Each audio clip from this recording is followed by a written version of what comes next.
မင်္ဂလာပါခင်ဗျာ Revolut Burma News Channel ကနေပြီးတော့ဖေဖော်ဝါရီလ14ရက်နေ့မနက်ပိုင်းရရှိထားတဲ့သတင်းများကိုတင်ဆက်ပေးပါမယ်ပထမဆုံးတင်ဆက်ပေးရမယ့်သတင်းကတော့ပဲခူးတိုင်းသဲကုန်းမြို့နယ်မှာ PDF တပ်ဖွဲ့များရဲ့သတင်းများကိုလိုက်လံစုံစမ်းနေတဲ့မောင်ပြုံးခေါ်ဓာငါပြုံးကိုပြစ်ခတ်တိုက်ခိုက်ရာတေဆုံးသွားတယ်ဆိုတဲ့သတင်းကိုတင်ဆက်ပေးပါမယ်ဖေဖော်ဝါရီလ9ရက်နေ့ညနေ6နာရီခွဲအချိန်မှာသဲကုန်းမြို့နယ်ရက်ကွက်2အားကစားကွက်တဲ့အမှတ်40ခွန်စူလာမနိလမ်းမှာနေထိုင်တဲ့မောင်ပြုံးခေါ်ဓာငါပြုံးဟာဓာသွေးကြောက်ကြီးပါမှာရှိတဲ့၎င်းရဲ့ရောက်ခမနေအိမ်ကိုရောက်နေတဲ့အချိန်တော်လိုင်းရဲဘော်များကပိတ်ဆို့ဖမ်းဆီးတဲ့အချိန်ခုခံထွက်ပြေးသွားတဲ့အတွက်ကြောင့်ပြစ်ခတ်ဖမ်းဆီးရာတနက်ကြီးစံ4ချက်ထိမှန်ပြီးတော့တေဆုံးသွားတယ်လို့သိရပါတယ်တေဆုံးသွားတဲ့ဓာငါပြုံးဟာပြူစောတိအပတ်စဉ်1တင်နန်းကိုအင်းမခမရ9တက်ရင်းထဲမှာ14ရက်ကြာတက်ရောက်ခဲ့သူဖြစ်ပြီးတော့၎င်းတဲ့အတူတဲကုန်းမြို့နယ်ရက်ကွက်1 2 3 4တို့ကအင်အား50ဦးခန့်မှာပါဝင်ပြီးတော့တက်ရောက်ခဲ့ကြတယ်လို့သိရပါတယ်ဒါအပြင်ဓာငါပြုံးဟာမြို့ပေါ်နဲ့တောထဲမှာမကြမ်းတော်လိုင်းတပ်ဖွဲ့များရဲ့လှုပ်ရှားမှုသတင်းများကိုထောက်လှမ်းပြီးတော့တပ်မ66လက်အောက်ခံ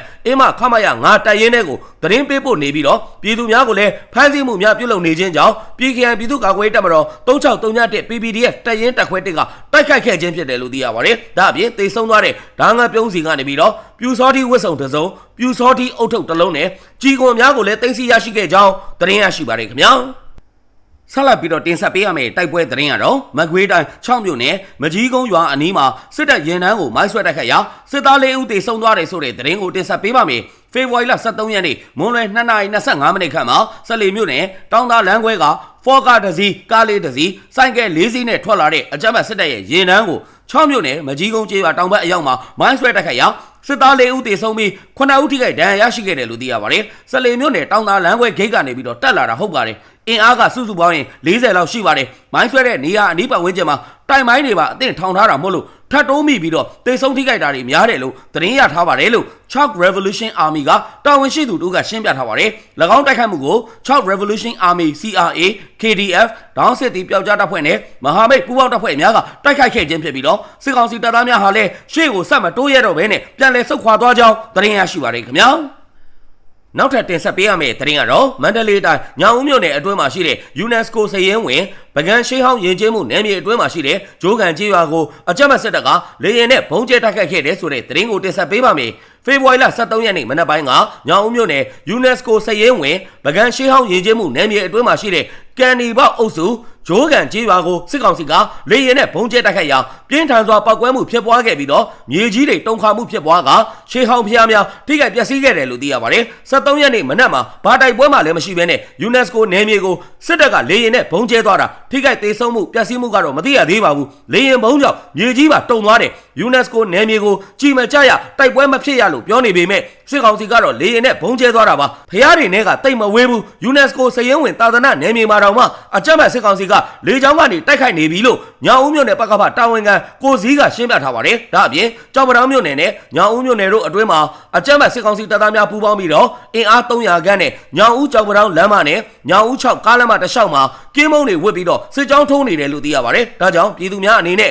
စစ်ရေးအသည့်တရိနဲ့နေထိုင်ကြပါရန်တိုက်တွန်းထားတယ်လို့ပြောဆိုထားပါတယ်စစ်ကောင်စီဘက်ကသာသနာနယ်မြေဆိုပြီးတော့အလွတ်ပေးမှာမဟုတ်ပါဘူး UNESCO နယ်မြေဆိုပေမဲ့လည်းစစ်ကောင်စီဘက်ကအချိန်မရွေးလေကြောင်းကနေတိုက်ခိုက်မှုတွေလှုပ်လာနိုင်ပါတယ်ဒါကြောင့်မလို့ဘုံခိုကျင်းတွေကိုတူးထားစေချင်ပါတယ်လို့ညောင်ဦးမြို့နယ်ပကဖတာဝန်ခံကိုစည်းကပြောပြထားကြောင်းသတင်းရရှိပါတယ်ခင်ဗျာဆက်လက်ပြီးတော့တင်ဆက်ပေးရမယ့်သတင်းကတော့မွန်ပြည်နယ်ကြိုက်ထုမြို့နယ်မှာရှိတဲ့ကော်ကတ်ရွာစာတင်ကျောင်းကိုအကြမ်းဖက်စစ်တပ်ကလေရင်နဲ့ဘုံကျဲတိုက်ခိုက်သွားတယ်ဆိုတဲ့သတင်းကိုတင်ဆက်ပေးပါမယ်ဖေဖော်ဝါရီလ13ရက်နေ့မွန်းလွဲပိုင်းမှာကြိုက်ထုမြို့နယ်ကော်ကတ်ရွာစာတင်ကျောင်းကိုတိုက်ပွဲဖြစ်ပွားခြင်းမရှိဘဲနဲ့အကြမ်းဖက်စစ်တပ်ကလေကြောင်းကနေပြီးတော့ဘုံကျဲတိုက်ခိုက်ခဲ့ခြင်းဖြစ်တယ်လို့သိရပါတယ်အကြမ်းဖက်စစ်တပ်ရဲ့လေကြောင်းနဲ့ဘုံကျဲတိုက်ခိုက်မှုကြောင့်ကော်ကတ်ရွာစာတင်ကျောင်းဟာပျက်စီးသွားပြီးတော့ပြည်သူတွေတော့ထိခိုက်မှုမရှိဘူးလို့သိရပါတယ်ဘာတိုက်ပွဲမှမရှိဘဲနဲ့စစ်တပ်ကဘုံကျဲသွားတာပါကော်ကတ်ရွာစာတင်ကျောင်းကတော့ပျက်စီးသွားပြီးလူတော့ထိခိုက်မှုမရှိပါဘူးလို့ White Dragon P29904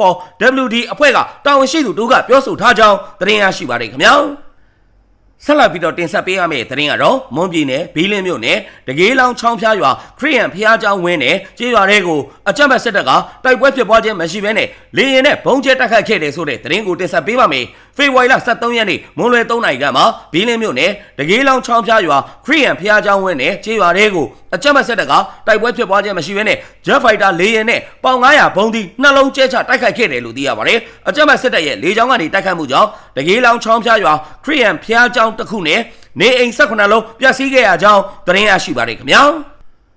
နောက်ထပ်တင်ဆက်ပေးရမယ့်သတင်းကတော့စကိုင်းတိုင်းဘူးတလင်မြို့နယ်မှာရှိတဲ့စလွန်းရွာကွန်းချံရွာနဲ့ထန်းတော်ရွာကိုအကြမ်းဖက်စစ်တပ်ကလေရင်နဲ့ဘုံကျဲပစ်ခတ်ခြင်းကြောင့်ပြည်သူ3ဦးဒဏ်ရာရရှိပြီးနေအိမ်9လုံးပျက်စီးခဲ့ရတယ်ဆိုတဲ့သတင်းကိုတင်ဆက်ပေးပါမယ်။ဖေဖော်ဝါရီလ23ရက်နေ့ညနေ9:00နာရီခန့်မှာဘူးတလင်မြို့နယ်မှာရှိတဲ့စလွန်းရွာကွန်းချံရွာနဲ့ထန်းတော်ရွာကိုအကြမ်းဖက်စစ်တပ်ကလေရင်နဲ့ဘုံကျဲပစ်ခတ်တိုက်ခိုက်ခဲ့ခြင်းဖြစ်တယ်လို့သိရပါတယ်။အကြမ်းဖက်စစ်တပ်ရဲ့လေကြောင်းကနေတိုက်ခိုက်မှုအတွင်းမှာပြည်သူ3ဦးဒဏ်ရာရရှိခဲ့ပြီးတော့နေအိမ်9လုံးပျက်စီးခဲ့ရတယ်လို့သိရပါတယ်။ကျွန်တော်တို့ထန်းတော်ရွာကိုတော့ရွာပေါ်ကနေ၄ဘက်ပတ်ပြီးတော့ပြစ်သွားတယ်။ရွာရဲ့တောင်ပိုင်းရွာအလယ်ပိုင်းရွာအရှေ့ပိုင်းကိုကြောက်ရောက်ပြီးတော့ပောက်ကွဲတာတွေရှိခဲ့တယ်။ရွာတောင်ပိုင်းကပြည်သူတွေရဲ့နေအိမ်3လုံးရွာအလယ်ပိုင်းက2လုံးနဲ့ရွာအရှေ့ပိုင်းကပျက်စီးတာတွေလည်းရှိပါတယ်။နောက်ပြီးတော့အမျိုးသား2ဦးနဲ့အမျိုးသမီး1ဦးထိခိုက်ဒဏ်ရာရရှိခဲ့တယ်။ကွန်းချံကဘုံကြီးကျောင်းကတော့ဖျားအာယုံကအုတ်ချောင်းဆောင်တစ်ခုလည်းပျက်စီးသွားတယ်လို့ထန်းတော်ရွာကဒေသခံပြည်သူတို့ကရှင်းပြထားပါတယ်။အဲ့ဒီကျေးရွာ3ရွာဟာချင်းတွင်းမြစ်ကမ်းရဲ့အရှေ့ဘက်မှာကက်လျက်တည်ရှိပြီးတော့အနောက်မြောက်တိုင်းစစ်ဌာနချုပ်နဲ့6မိုင်ကျော်ခန့်သာဝေးကွာကြောင်းသတင်းရရှိပါတယ်ခင်ဗျာ။